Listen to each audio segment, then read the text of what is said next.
நரிக்குறவர் மாணவர்களுக்கு கற்றல் பொருட்களை கலைமாமணி முனைவர் முத்து வழங்கினார். திருவண்ணாமலை மாவட்டம் வந்தவாசி அடுத்த தெள்ளார் இராஜா நந்திவர்மன் கலை கல்லூரியில் நரிக்குறவர் மாணவர்களுக்கு கற்றல் பொருட்கள் வழங்கும் நிகழ்வு நடைபெற்றது. ஸ்ரீ கிருஷ்ணா கல்வி மையம் சார்பில் நடைபெற்ற இந்த நிகழ்விற்கு தெள்ளார் வட்டார கல்வி அலுவலர் கோ குணசேகரன் தலைமை தாங்கினார்.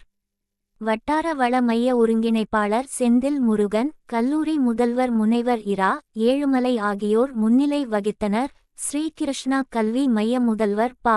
சீனிவாசன் வரவேற்றார். சிறப்பு அழைப்பாளராக கல்லூரி தலைவர் கலைமாமணி முனைவர் வி. முத்து பங்கேற்று இன்றைய சூழலில் நரிக்குறவர் மாணவர்களுக்கு அரசு பல்வேறு சலுகைகளை வழங்கி வருகிறது. அதை பயன்படுத்தி மாணவர்கள் நல்ல முறையில் படித்து வாழ்க்கையில் முன்னேற வேண்டும் என்று வலியுறுத்தினார். மேலும் கற்றல் பொருட்கள் வழங்கப்பட்டது. இறுதியில் வட்டார வள மைய ஒருங்கிணைப்பாளர் பாலாஜி நன்றி கூறினார். பா. சீனிவாசன் வந்தவாசி